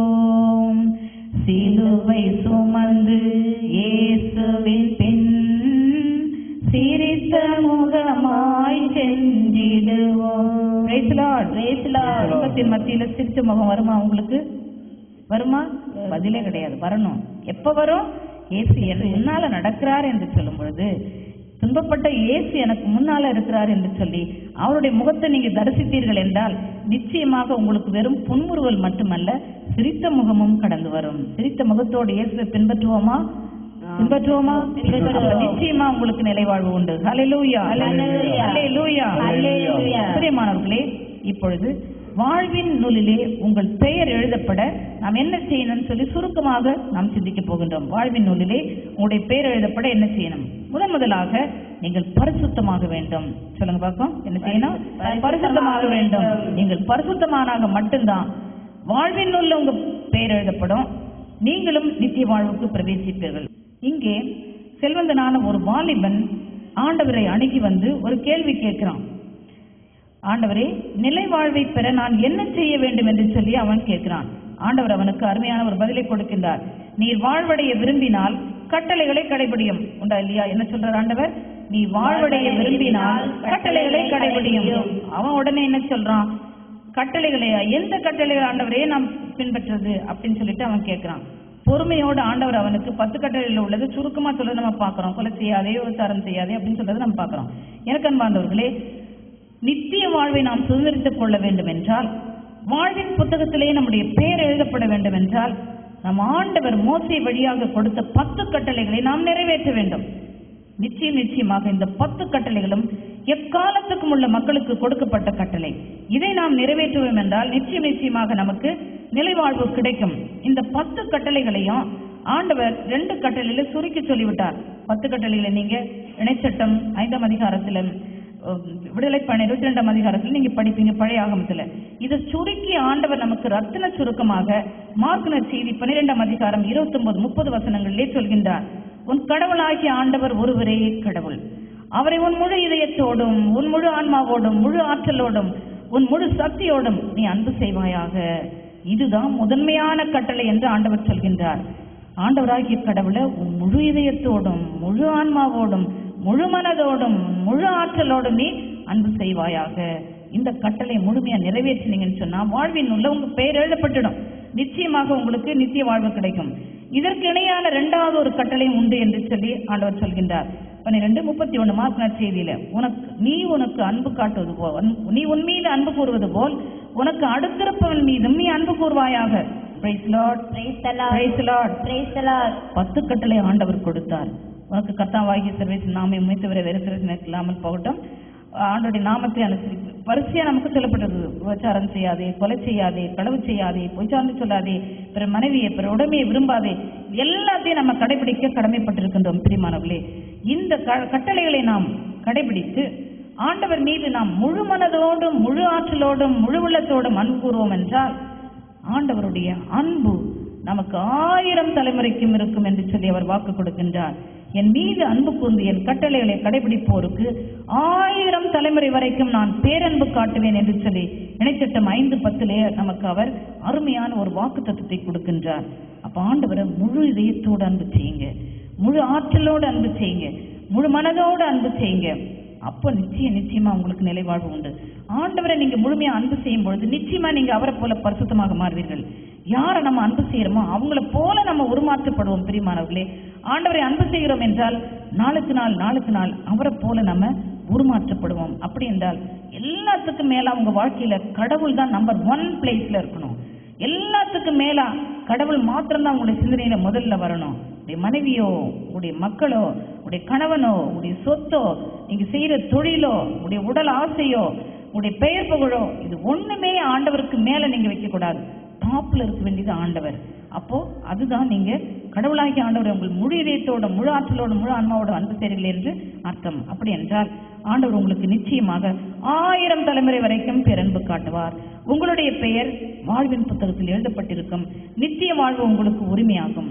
மாறாக ஆண்டவரை அன்பு செய்யாம, அவருடைய கட்டளைகளை நிராகரித்து, ஆண்டவருக்கு நேரம் கொடுக்காம, ஆண்டவருக்கு முக்கியத்துவம் கொடுக்காத ஒரு வாழ்க்கை, உலக பிரகாரமான எண்ணங்கள், சொத்தும் சுகமும் குடும்பமோ செய்யற தொழிலும் உடல் இச்சையும் இதுவே உங்களுக்கு முக்கியமாக இருந்துச்சுன்னு சொன்னா நிச்சயமா வாழ்வின் புத்தகத்துல உங்க பெயர் எழுதப்படாது.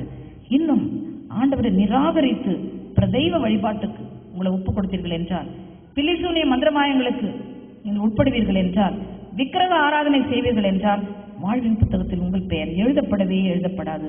முதல் கட்டளையை முழுமையா நீங்க நிறைவேற்றுங்க. ஆண்டவரை முழுமையா அன்பு செய்யுங்க. வாழ்வின் புத்தகத்தில் உங்களுடைய பெயர் நிச்சயமாக எழுதப்பட்டிருக்கும். ஹல்லேலூயா, ஹல்லேலூயா, ஹல்லேலூயா, ஹல்லேலூயா, ஹல்லேலூயா. 1 யோவான் 3ஆம் அதிகாரம் 10வது வசனம். 1 யோவான் 3ஆம் அதிகாரம் 10வது வசனம். நேர்மையாய் செயல்படாதவரும் தம் சகோதர சகோதரிகளிடம் அன்பு செலுத்தாதவரும் கடவுளிடமிருந்து வந்தவர்கள் அல்ல. இதனால் கடவுளின் பிள்ளைகள் யார் என்று அழகையின் பிள்ளைகள் யார் என்றும் படும். நான் சொன்ன இப்ப 2 கட்டளைகளை மாறியே தூய யோவான் நமக்கு சொல்கின்றார். நேர்மையாய் செயல்படாதவரும் சகோதர சகோதரிடம் அன்பு செலுத்தாதவர்களும் கடவுளிடமிருந்து வருபவர்கள் அல்ல. கடவுளிடமிருந்து வருபவர்கள் கடவுளை அன்பு செய்வாங்க, சகோதர சகோதரிகளை அன்பு செய்வாங்க. இவங்க கடவுளுடைய பிள்ளைகள் என்று நமக்கு தெளிவா தெரியும். கடவுளை வெறுப்பவர்களும் சகோதர சகோதரிகளை வெறுப்பவர்களும் சாத்தானுடைய பிள்ளைகள் என்று சொல்லி நமக்கு தெளிவாக தெரியும் என்று சொல்லி இங்கே நாம் பார்க்கின்றோம். அன்பார்ந்தவர்களே, உண்மையாகவே கடவுளை அன்பு செய்தோம் என்றால் நாம் அவருடைய சாயலாக படைக்கப்பட்ட நம்முடைய சகோதர சகோதரிகளை நாம் அன்பு செய்வோம். வாழ்வின் புத்தகத்தில் நம்முடைய பேர் எழுதப்படுவதற்காக நாம் அடுத்திருப்பவனுக்கு அன்பு செய்யும்படியாக ஆண்டவர் நம்மை கற்பிக்கின்றார். நீ உனக்கு அன்பு காட்டுவது போல் உனக்கு அடுத்திருப்பவனுக்கும் அன்பு காட்டு என்று சொல்லி முதல் கட்டளைக்கு நிகரான கட்டளை ஆண்டவர் கொடுக்கின்றார். எப்படி அடுத்தவனுக்கு அன்பு காட்டுறது?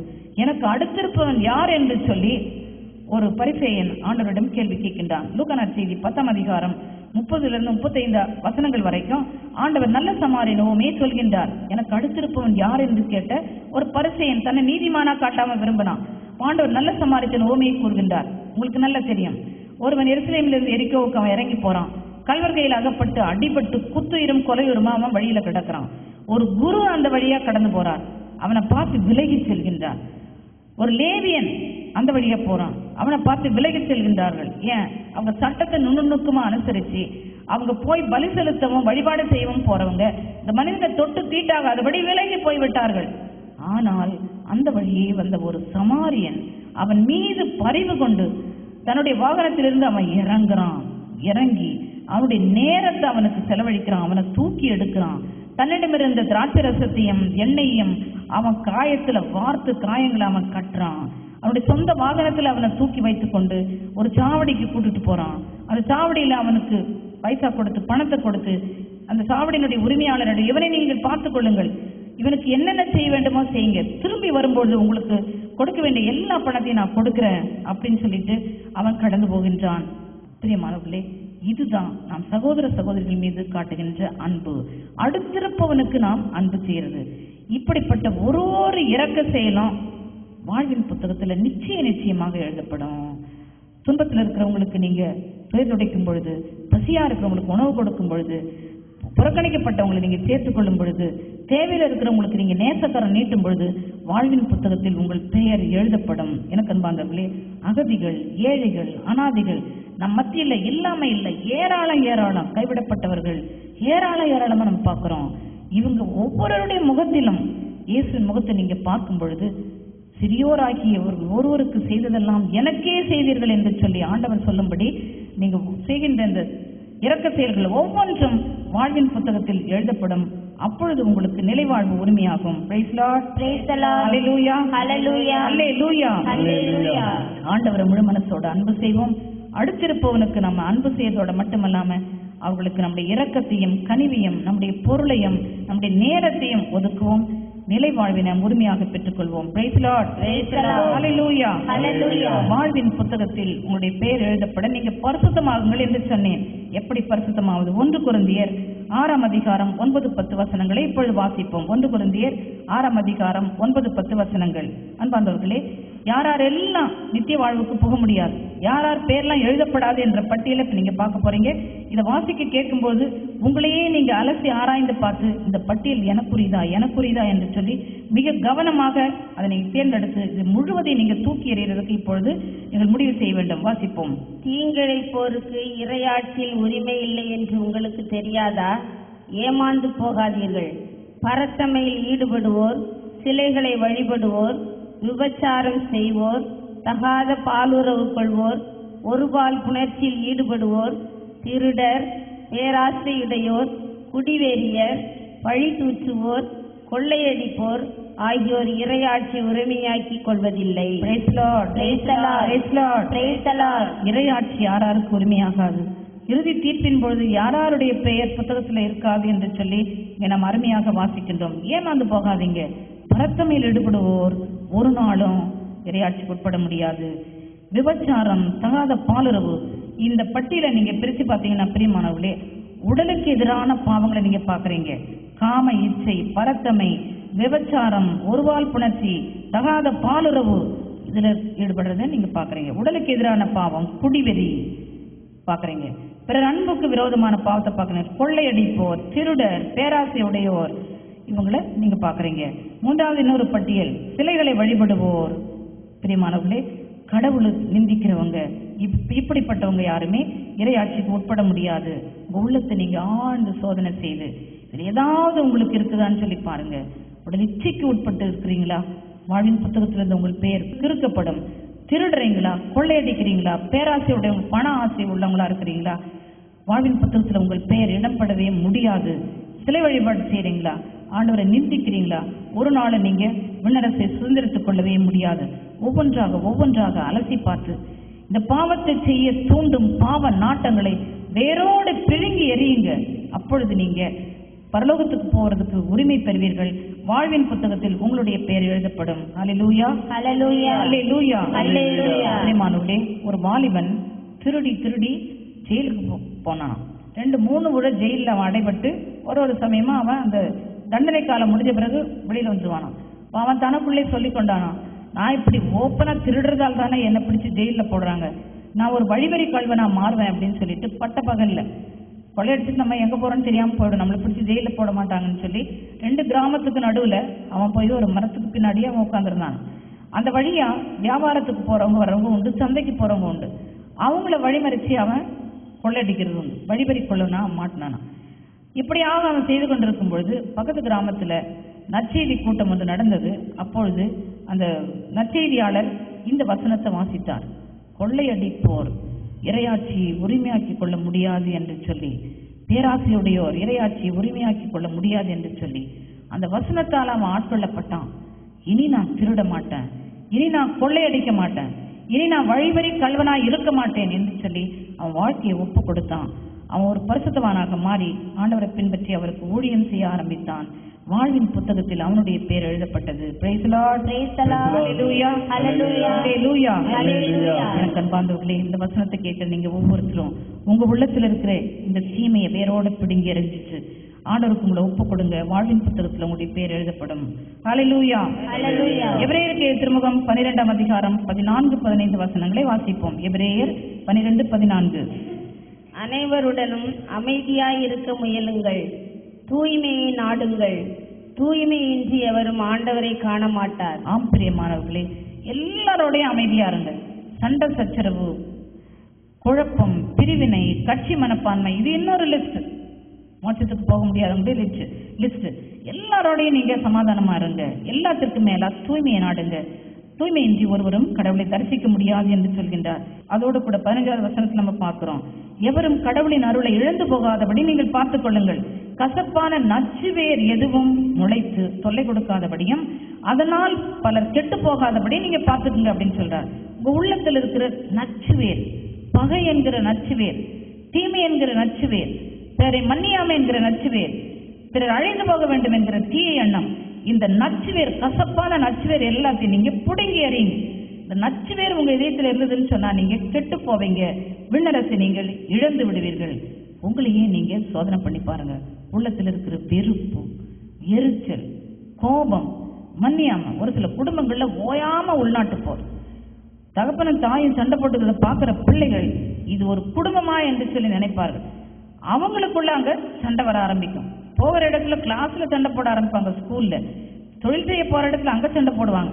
இப்படி உங்களுக்குள்ள இருக்கிற சண்டையும் சச்சரவும் எரிச்சலும் கோபமும் சீற்றமும் கூச்சல், வீண் கூச்சலும் பிள்ளைகளுக்கும் அப்படியே கடந்து போகும். எல்லாரும் சேர்ந்து விண்ணரசு நீங்க இழந்து போவீர்கள். உள்ளத்தில் இருக்கிற கசப்பு நச்சு பாம்பினுடைய விஷத்தை ஒத்தது. உடைய நாவல இருக்கிற நச்சு பாம்பினுடைய விஷத்தை பிடுங்கி எறியுங்க. உள்ளத்தில் இருக்கிற வெறுப்பை முற்றிலுமாக தூக்கி எறியுங்க.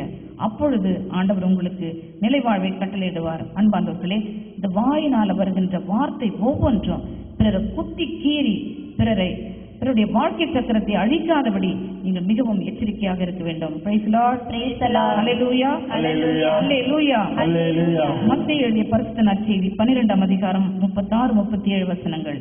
மத்தேயு 12:36-37. மனிதர் பேசும் ஒவ்வொரு வீண் வார்த்தைக்கும் தீர்ப்பு நாளில் கணக்கு கொடுக்க வேண்டும் என உங்களுக்கு சொல்கிறேன். உங்கள் வார்த்தைகளை கொண்டே நீங்கள் குற்றமற்றவர்களாக கருதப்படுவீர்கள். உங்கள் வார்த்தைகளை கொண்டே குற்றவாளிகளாகவும் கருதப்படுவீர்கள். ஆம் பிரியமானவர்களே, நீங்கள் பேசுகின்ற ஒவ்வொரு வார்த்தைக்கும் இறுதி நாள்ல தீர்ப்பு நாள்ல கணக்கு கொடுக்க வேண்டும் என்பது தெளிவா நீங்க அறிஞ்சிருக்கணும். நீங்க ஒரு வார்த்தை பேசும் முன்பாக 2 நிமிஷம் நிதானிங்க. இந்த வார்த்தையை நான் பேச வேண்டுமா, இப்படி பேசணுமா, யார்கிட்ட பேசுறேன், எதுக்காக பேசுகிறேன், இதனுடைய விளைவு என்ன என்று சொல்லி சிந்தித்த பிறகு நீங்க உங்க வார்த்தையை பேசுங்க. எடுத்த எடுப்புக்கு வார்த்தைகளை கொட்டிட்டா அதை அள்ள முடியாது. நீங்க பேசுற ஒவ்வொரு வார்த்தைக்கும் நீங்க கணக்கு கொடுக்க வேண்டும். உங்க வார்த்தைகளை கொண்டே நீங்க நல்லவங்க என்று தீர்ப்பிடப்படுவீர்கள். உங்க வார்த்தைகளை கொண்டே நீங்க குற்றவாளிகளாகவும் கருதப்படுவீர்கள். வாயின் வார்த்தையில எச்சரிக்கையாயிருங்க. வாயின் வார்த்தையில தவறாதவன் பேர் பெற்றவன் என்று சொல்லியும் வேதம் சொல்கிறது. அன்பார்ந்தவர்களே, கெட்ட வார்த்தை எதுவும் உங்க வாயிலிருந்து வரக்கூடாது என்று சொல்லி தூய பவுல் எபேசியர் 4ஆம் அதிகாரம் 29 சொல்கின்றார். கேட்போர் பயனடையும்படி அருள் வளர்ச்சி கேட்ட வார்த்தைகளை நீங்க பேசுங்க. ஆம் பிரியமானவர்களே, பிறரை கட்டி எழுப்பக்கூடிய வார்த்தையை, பிறருக்கு வளர்ச்சியை கொடுக்கக்கூடிய வார்த்தையை, பிறரை ஆறுதல் படுத்தக்கூடிய வார்த்தையை, பிறரை தேற்றக்கூடிய வார்த்தையை நீங்க எப்பொழுதும் பேசணும். உங்களுடைய பேச்சு ஆம் என்றால் ஆம், இல்லை என்றால் இல்லை என்று இருக்கட்டும். இதற்கு மிஞ்சியது எல்லாமே தீயோனிடமிருந்து வருகிறது. சாத்தான் உங்க வாயிலிருந்து கொண்டு பேசுவான். இறுதி நாள்ல இந்த வார்த்தைகள் ஒவ்வொன்றுக்காகவும் நீங்க தீர்ப்பிடப்படுவீர்கள். இறுதி தீர்ப்பு முன்னிட்டாவது வாயின் வார்த்தைகளை கட்டுப்படுத்துங்க. உங்க வாயின் வார்த்தைகளை பரிசுத்தப்படுத்துங்க. உங்க நாவை பரிசுத்தப்படுத்தி ஆண்டவருக்கு ஒப்பு கொடுங்கள். Praise the Lord. Hallelujah. Hallelujah. Hallelujah. வாழ்வு புத்தகத்தில் உங்களுடைய பேர் எழுதப்பட வேண்டும் என்றால் முதல்ல என்ன செய்யணும்னு சொன்ன, நீங்கள் பரிசுத்தமாக வேண்டும். பரிசுத்தமாக வேண்டும் என்றால் கடவுளுடைய கட்டளைகளை நீங்க கடைபிடிக்கணும். ஆண்டவர் வருவருக்கு தருகின்ற பாவங்களை நீங்க வெறுத்து ஒதுக்கணும். நான் ஒரு சில பாவப்பட்டியல்களை உங்களுக்கு கொடுத்தேன். உங்களுக்கு 10 கட்டளைகளின் அடிப்படையில பாவங்கள் உங்களுக்கு தெரியும். இந்த பாவங்கள் எல்லாத்தையும் நீங்க சுத்தமா நிராகரிச்சுட்டு பரிசுத்த வாழ்க்கைக்கு கடந்து போக வேண்டும். இரண்டாவதாக, பரிசுத்த ஆவியால் நீங்கள் நிரப்பப்பட்டால் வாழ்வின் புத்தகத்தில் உங்கள் பெயர் எழுதப்படும். பரிசுத்த ஆவியால் நிரப்பப்பட வேண்டும். யோவான் எழுதிய பரிசுத்த நற்செய்தி 3ஆம் அதிகாரம் 5வது வசனம். யோவான் 3:5. இயேசு அவரை பார்த்து, ஒருவர் தண்ணீராலும் தூய ஆவியாலும் பிறந்தால் அன்றி இறையாட்சிக்கு உட்பட இயலாது என்று மிக உறுதியாக உமக்கு சொல்கிறேன். பிரியமானவர்களே, நிக்கோதேமு என்று சொல்லப்படுகின்ற மறை வல்லுனர் ஆண்டவரிடம் வருகின்றார். அவர் ஒரு பரிசேயர், அவர் மறைநூல் வல்லுனர், பரிசுத்தவான். அவர் ஆண்டவர்கிட்ட நான் நித்திய வாழ்வு அடைய என்ன செய்யணும் அப்படின்னு சொல்லி கேட்கிறார். நிக்கோதேமு என்ன நினைச்சிட்டு இருக்காரு, சட்டத்திட்டங்களை நிறைவேற்றிட்டா போதும் அப்படின்னு சொல்லி. ஆண்டவர் என்ன சொல்றார், நிக்கோதேமுவே, நீ சட்டத்தை நுணுக்கமாக ஆராய்ந்து அறிந்தவர், படித்தவர், சட்டத்தை அனுசரிக்கிறவர், சட்டத்தின் கண் பார்வையிலே நீ பரிசுத்தவான். ஆனால் இந்த சட்டத்தின் மூலமாக நீர் நிறைவாழ்வை அடைய முடியாது. ஒருவர் தண்ணீராலும் தூய ஆவியாலும் பிறந்தாலன்றி இறையாட்சிக்கு உட்பட இயலாது என்று நான் மிக உறுதியாக உமக்கு சொல்கின்றேன் என்று சொல்கின்றார். Praise the Lord. தண்ணீராலும் தூய ஆவியாலும் மறுபிறப்படைதான் பரிசுத்தாவினால் நிரப்பப்படுகிற ஒரு வாழ்க்கை, அபிஷேகம் உள்ள ஒரு வாழ்க்கை. இந்த பரிசுத்தாவினுடைய அபிஷேகத்தை பெற்றாலன்றி நாம் விண்ணரசுக்குள் நுழைய முடியாது. வாழ்வின் புத்தகத்தில் நம்முடைய பெயர் எழுதப்படாது. Praise the Lord. பரிசுத்தாவியால் நிரப்பப்பட்டால் நமக்கு என்ன நடக்கும்? இயேசுவே ஆண்டவர் என்று சொல்லி நாம் அறிக்கையிடுவோம். பரிசுத்தமான வாழ்க்கை வாழ்வோம். பரிசுத்தாவின் அபிஷேகத்தை பெற்ற பிறகு பரிசுத்தாவியானவரால் ஆட்கொள்ளப்பட்ட நாம் ஒவ்வொருவரும் இயேசுவே ஆண்டவர் என்று நாம் அறிக்கையிடுவோம். 1 கொரிந்தியர் 12:3 சொல்லப்படுகின்றது. ஆவியானவருடைய ஆட்கொள்ளுதல் இல்லாம இயேசுவே ஆண்டவர் என்று சொல்லி நாம் அறிக்கையிட முடியாது. இயேசுவே ஆண்டவர் என்று வாயால் அறிக்கையிட்டு இறந்த அவரை கடவுள் உயிர்ப்பித்தார் என்று உள்ளத்தால் நீங்கள் விசுவசித்தால் மீட்பு பெறுவீர்கள். அப்ப நம்ம மீட்பு பெறுறதுக்கு, வாழ்வின் புத்தகத்தில் பேரெழுதி வைக்கப்படுறதுக்கு, விண்ணரசுல நுழைவதற்கு பரிசுத்தாவினால் நிரப்பப்பட வேண்டும். பரிசுத்தமான வாழ்க்கை வாழ வேண்டும். இயேசுவே ஆண்டவர் என்று சொல்லி நாம் அறிக்கையிட வேண்டும். அப்படி என்றால் நாம் நிச்சயமாக பாவத்திலிருந்து விடுதலை பெற்று பரிசுத்தாவின் அபிஷேகத்தினால நிரம்பி நித்திய வாழ்வுக்கு உரிமையாளர்களாக மாறுவோம். Praise the Lord. Hallelujah. Hallelujah. பிரியமானவர்களே, நாம் வாழ்கின்ற இந்த காலம் பரிசுத்த ஆவியானவருடைய செயலாற்றில் கண்கூட காண்கின்ற காலம். எங்க பார்த்தாலும் பரிசுத்த ஆவியினுடைய கூட்டங்கள், பரிசுத்த ஆவியினால நிரப்பப்பட்ட மனிதர்கள் இறைவாக்கு சொல்றது, பரிசுத்தால் நிரப்பப்பட்டவங்க பேய்களை ஓட்டுறது, நோய்களை குணமாக்குறது, இறையாட்சி வந்து விட்டது என்று போதிக்கிறது நம்ம பார்க்கிறோம். ஆதி அப்போஸ்தலர் சபையில பரிசுத்தாவி வரும் முன்பாக அப்போஸ்தலர்கள் பயந்து ஒளிஞ்சிட்டு இருந்தாங்க. பரிசுத்தாவியனுடைய அபிஷேகத்தை பெற்ற பிறகு வெளியே புறப்பட்டு போறாங்க. எதற்கும் அஞ்சாம, யாருக்கும் அஞ்சாம, எந்த எதிர்களுக்காக பயந்துட்டு இருந்தாங்களோ அவங்க முன்னாலேயே போய் இயேசு கிறிஸ்துவான ஆண்டவர், மெசியாவும் ஆண்டவருமான அவரை நீங்க சிலுவையில் ஏற்றி கொண்டீர்கள், உங்க பாவங்கள் இருந்து மன்னிப்பு பெற நீங்க பாவம் மன்னிப்பு பெறதுக்கு இயேசு கிறிஸ்துவின் பேரால் திருமுழுக்கு பெறுங்க, பரிசுத்தாவியை பெற்றுக்கொள்ளுங்க என்று சொல்லி போதித்தாங்க. ஆவின் அபிஷேகத்தோட போதித்த பேதுருனுடைய அருளுரையை கேட்ட மக்கள் 3000 5000 என்று சொல்லி கூட்டம் கூட்டமா ஆண்டவர் இயேசுவை ஏற்றுக்கொண்டார்கள். எனக்கு அன்பானவர்களே, நாம் வாழ்கின்ற இந்த காலத்திலே யோவேல் இறைவாக்கு நிறைவேறுகின்ற இந்த காலம். யோவேல் இறைவாக்கு 2ஆம் அதிகாரம் 17-18 சொல்றது போல, இறுதி நாட்களில் நான் மாந்தர் யாவர் மேலும் என் ஆவியை பொழிவேன். உங்கள் புதல்வர் இறைவாக்கு உரைப்ப, இளைஞர் இளம்பெண்கள் காட்சிகளை காண்பர், உங்கள் முதியோர் கனவுகளை காண்பர், மேலே வானத்திலும் கீழே பூமியிலும் அருமடையாளங்களை செய்வேன். அப்பொழுது ஆண்டவருடைய பெயரை கூவி அழைக்கிற அத்தனை பேரும் மீட்பு பெறுவார்கள். Praise Lord. Praise the Lord. Hallelujah. Hallelujah. ஆவியால் நிரப்பப்பட வாஞ்சியோடு செபிங்க. பரிசுத்த ஆவியினால நிரப்பப்பட்ட ஒரு கிறிஸ்துவ வாழ்க்கைக்கு நீங்க உங்களை ஒப்பு கொடுங்க. இந்த பரிசுத்த ஆவியினால நிரப்பப்பட்டுட்டீங்கனாவே, பரிசுத்தாவின் அபிஷேகத்தினால் நடத்தப்படுறீங்கனாவே நீங்க பரிசுத்தமாயிடுவீங்க. அப்பொழுது வாழ்வின் புத்தகத்தில் உங்கள் பேர் எழுதப்படும், நித்திய வாழ்வு உங்களுக்கு நிச்சயமாக்கப்படும். ஹல்லேலூயா. Hallelujah. Praise the Lord. Praise the Lord. மூன்றாவதாக தான தர்மம் செய்யுங்கள். பிரியமானவர்களே, நம்முடைய கிறிஸ்துவ ஜீவியம் ஆண்டவரை நாம் நெருக்கமாக பின்பற்றுகிறோம் என்றால் அவரை அன்பு செய்வதும், அவருடைய சாயலாக படைக்கப்பட்ட மனிதரை அன்பு செய்வதும் கிறிஸ்துவ வாழ்க்கையிலே அடங்கி இருக்கின்றது. தான தர்மங்கள் செய்வதன் மூலம் நாம் இறையாட்சியை நமக்கு உரிமையாக்கிக் கொள்வோம் என்று சொல்லி நாம் வேதாகமத்திலே பார்க்கின்றோம். கொர்நேலியு என்ற ஒரு மனிதர் திருத்துதர்கள் பணி 10ஆம் அதிகாரத்திலே ஒரு புறவினத்தார் எப்படி தான தர்மங்கள் செய்து அவர் இறைப்பற்றுள்ளவராக இருந்து உபவாசித்து ஜெபித்து பேதுருவின் மூலம் அவர் மீட்பை பெற்றுக்கொண்டார் என்று சொல்லி நாம் பார்க்கின்றோம். பழைய ஏற்பாட்டிலே தோபித் பல தான தர்ம செயல்களை செய்து கடவுளுக்கு உகந்த நீதிமானாக வாழ்ந்தார் என்று சொல்லி நாம் பார்க்கின்றோம். அன்பார்ந்தவர்களே, நம் ஆண்டவர் இயேசு கிறிஸ்துவும் நாம் தான தர்மங்கள் செய்ய வேண்டும், நற்கிரிகைகளால் நாம் விண்ணரசை சுதந்திரித்துக் கொள்ள வேண்டும் என்று சொல்லி நமக்கு சொல்லிக் கொடுக்கின்றார். மத்திய எழுதிய பரிசுத்த நற்செய்தி 19ஆம் அதிகாரம் 21-22 வசனங்களை வாசிப்போம். மத்திய 19:21-22. அதற்கு இயேசு, நிறை உள்ளவராக விரும்பினால் நீர் போய் உடைமைகளை விற்று ஏழைகளுக்கு கொடும், அப்பொழுது விண்ணகத்தில் நீர் செல்வராயிருப்பீர், பின்பு வந்து என்னை பின்பற்றும் என்றார். அவர் சொன்னதை கேட்ட அந்த இளைஞர் வருத்தத்தோடு சென்று விட்டார், ஏனெனில் அவருக்கு ஏராளமான சொத்து இருந்தது. Praise Lord. Praise the Lord. இங்கே செல்வந்தரான ஒரு வாலிபர் ஆண்டவரை பின்பற்ற வருகின்ற அந்த நிகழ்ச்சியை நாம் பார்க்கின்றோம். நிலைவாழ்வு பெற நான் என்ன செய்ய வேண்டும் என்று சொல்லி அவர் கேட்கின்றார். நாம் முதலிலே தியானித்தோம். கட்டளைகளை கடைபிடி என்று சொல்லி ஆண்டவர் சொன்னார். கட்டளைகளை கடைபிடிக்கிறேன் என்று சொன்ன அந்த இளைஞனுக்கு, நீ இன்னும் நிறைவுள்ளவனாக இருக்க விரும்பினால் உனக்குள்ள எல்லாவற்றையும் விற்று ஏழைகளுக்கு கொடு, பின் வந்து என்னை பின் செல் என்று சொன்னார். தனக்குள்ள எல்லாவற்றையும் விற்று ஏழைகளுக்கு கொடுப்பதென்றால் தேவையில் இருப்பவர்களுக்கு, கைவிடப்பட்டவர்களுக்கு, ஏழைகளுக்கு நம்மிடம் உள்ளதை கொடுத்து உதவுவது என்ற அர்த்தம். அந்த செல்வந்தனான வாலிபனுக்கு தன்னிடமிருந்த சொத்தை, தன்னிடமிருந்த பணத்தை பிறருக்கு கொடுத்து உதவ நல்ல மனம் இல்லாமல் போய்விட்டது. எனவே ஆண்டவர் எல்லாவற்றையும் விற்று ஏழைகளுக்கு கொடுத்து விட்டு என்னை பின் செல் என்று சொன்ன மாத்திரத்தில் அவன் வருத்தத்தோடு கடந்து சென்று விட்டான். ஏனென்றால் அவனுக்கு தான தர்மம் செய்ய இஷ்டமில்லை, தன்னிடமிருந்த சொத்தை பிறருக்கு கொடுக்க அவனுக்கு இஷ்டமில்லை. எனக்கு அன்பார்ந்தவர்களே, அவன் இறையரசை இழந்து விட்டான். செல்வர் விண்ணரசை சுதந்திரித்துக் கொள்வது எவ்வளவு கடினம்! ஊசியின் காதில் ஒட்டகம் நுழைவது அதை விட எளிதானது என்று சொல்லி ஆண்டவர் சொல்கின்றார். தூய அந்தோனியார் இந்த வாலிபனை பற்றிய இந்த செய்தியை போதிக்க கேட்டுக்கொண்டிருந்தவர். அவரும் ஒரு செல்வந்த குடும்பத்தில் இருந்தவர். இந்த இளைஞனான அந்தோனியார், நான் எனக்குள்ள எல்லாவற்றையும் விற்று ஏழைகளுக்கு கொடுத்து ஆண்டவரை மகிழ்ச்சியோடு பின்பற்றுவேன் என்று சொல்லி தனக்குள்ள சொத்து எல்லாவற்றையும் விற்று ஏழைகளுக்கு கொடுத்துவிட்டு ஆண்டவரை ஏழ்மையிலே அவர் பின்பற்றினார்.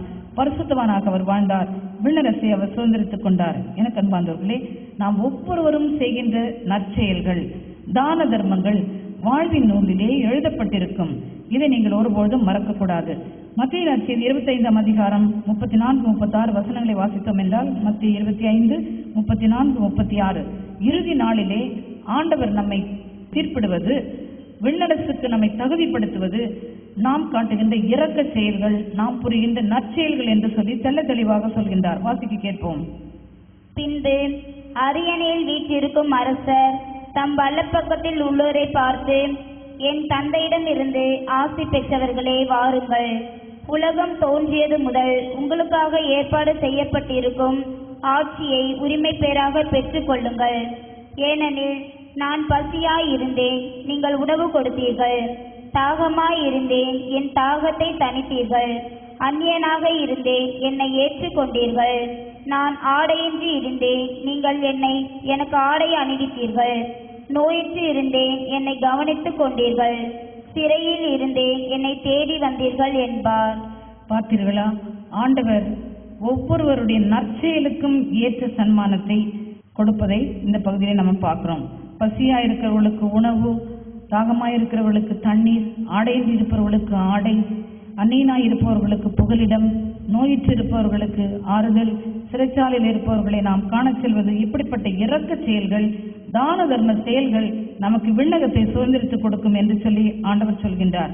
நோயாளிகள், கைவிடப்பட்டோர், நொறுக்கப்பட்டோர், சமுதாயத்தில் ஓரம் கட்டப்பட்டவர்கள், விதவைகள், அனாதிகள், இவர்களுக்கு நாம் காட்டுகின்ற ஒவ்வொரு நற்செயலும் விண்ணகத்துக்கு நம்மை உரிமையாக்கும்.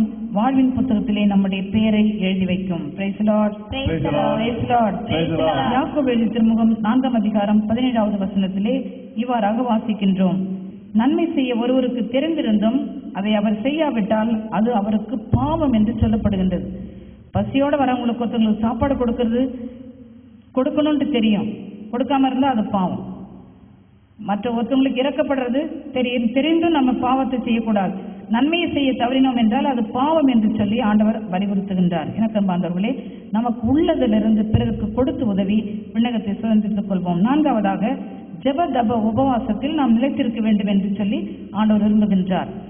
உலகம் பசாசு சரீரத்தை வெல்ல ஜெப தப உபவாசம் நமக்கு மிகவும் மிகவும் முக்கியம். நாம் ஊனியல்புக்கு ஏற்ற வாழ்வோம் என்றால் நாம் இறந்து போவோம். தூய ஆவியின் தூண்டுதலால் நாம் வாழ்வோம் என்றால் தீச்செயல்களை, உடலின் தீச்செயல்களை நாம் சாகடிப்போம். அப்பொழுது நாம் பிசாசை முறியடித்து விண்ணகத்துக்கு உரிமை உள்ள மக்களாக நாம் மாறுவோம். ரோமருக்கு திருமுகம் 8ஆம் அதிகாரம் 13வது வசனத்திலே இவ்வாறாக வாசிக்கின்றோம். ஊனியல்புக்கு ஏற்ற வாழ்க்கையை நாம் களைந்துவிட்டு நாம் உடலின் தீச்செயல்களை சாகடித்து இறை பிரசன்னத்தில் நாம் வாழ்வோம் என்றால் இறுதி தீர்ப்பில் நாம் விண்ணகத்தை சுதந்திரித்துக் கொள்வோம் என்று சொல்லி நாம் வாசிக்கின்றோம். எனக்கு அன்பார்ந்தவர்களே, உபவாசமும் ஜெபதபமும் பரிசுத்தமான கிறிஸ்துவ வாழ்க்கைக்கு மிகவும் அவசியம். உபவாசித்து நாம் ஜெபிக்கும் பொழுது சாத்தான் மீது நமக்கு அதிகாரம் உண்டு என்று சொல்லி மத்தேயு 9:29 நாம் வாசிக்கின்றோம். ஆண்டவர் செவிட்டும் ஊமையுமான ஒரு பேயை ஓட்டும்படியாக அங்கே நிற்கின்றார். சீடர்களால் அந்த பேயை ஓட்ட முடியவில்லை. ஆண்டவர் அந்த பேயை அதட்டி ஓட்டுகின்றார். ஆண்டவரே, இந்த பேயை ஏன் எங்களால் ஓட்ட முடியவில்லை என்று கேட்ட அப்போஸ்தலர்களுக்கு அவர் சொல்கின்றார், இவ்வகை பேய் இறை வேண்டலிலும் நோன்பிலும் மட்டும்தான் போகும் என்று சொல்கின்றார். அப்படி என்றால் நம்ம ஜெபத்தோடு கூட உபவாசம், உடல் இச்சைகளை அடக்குதல், ஐம்புலன்களை கட்டுப்படுத்துதல், உடலை நாம் பரிசுத்தமாக ஒப்பு கொடுத்தல், இது நமக்கு வல்லமை கொடுப்பதோடு மட்டுமல்லாமல் நம் வாழ்வின் புத்தகத்தில் நம்முடைய பெயர் எழுதப்படும். விண்ணகத்தை நாம் சுதந்திரித்துக் கொள்வோம். பிரியமானவர்களே, இப்பொழுது நாம் ஆண்டவருடைய நாமத்தை கூவி அழைத்து அதன் மூலமாக நாம் மீட்பு பெறுவோம் என்ற விசுவாசத்தோடு கூட ஆண்டவருடைய திருநாமத்தை நாம் கூவி அழைப்போம். வாழ்வின் நூலிலே நம்முடைய பெயர் எழுதப்பட நாம் பரிசுத்தமாக வேண்டும், பரிசுத்த ஆவியால் நிரப்பப்பட வேண்டும், தான தர்மங்கள் செய்ய வேண்டும். நாம் ஜெபதபத்தில் நிலைத்திருந்தோம் என்றால் நிச்சயமாக நிலை வாழ்வை உரிமையாக்கிக் கொள்வோம். வாழ்வின் புத்தகத்திலே நம்முடைய பெயர் எழுதப்படும். இறுதி நாட்கள் மிக அண்மையில் உள்ளது என்று உணர்ந்தவர்களாக நாம் ஆண்டவரை எதிர்கொள்ளப் போகும்படியாக பரிசுத்த வாழ்க்கையில் நிலை கொண்டு ஜெபதபத்தில் நிலைத்திருந்து ஆண்டவருடைய கட்டளைகளுக்கு நாம் கீழ்ப்படிந்து நம்மை முழுவதுமாக ஆண்டவருக்கு ஒப்புக் கொடுப்போம். அவர் நம்மை எடுத்துக்கொள்ள வருவார். அவரோடு கூட இணைந்து வானமேகங்களின் மீது நாம் எடுத்துச் செல்லப்பட்டு ஆண்டவரோடு கூட நாம் என்றென்றும் நாம் நித்திய இன்பத்திலே களி கூறுவோம். இந்த நல்ல ஆண்டவருக்கு நம்மை ஒப்புக் கொடுத்து இப்பொழுது பாடுவோம். என் இயேசு வருவார், மேகங்கள் நடுவே தன்னோடு சேர்த்துக் கொள்வார்.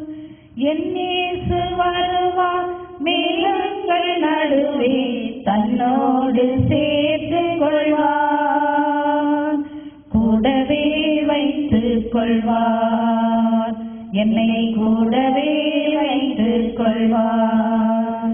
பரலோகம்தான் என் பேச்சு, பரிசுத்தம்தான் என் மூச்சு.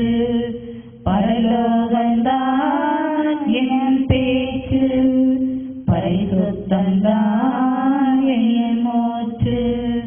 கொஞ்ச காலம் இந்த பூமியிலே, கொஞ்ச காலம் இந்த பூமியிலே, இயேசுவுக்காய் சுவிசேஷத்திற்காய், இயேசுவுக்காய் சுவிசேஷத்திற்காய். நன்றி செய்த நல்ல ஆண்டவரே, நீர் கொடுத்த அருமையான வசனங்களுக்காக உமக்கு நன்றி செலுத்துகிறோம்.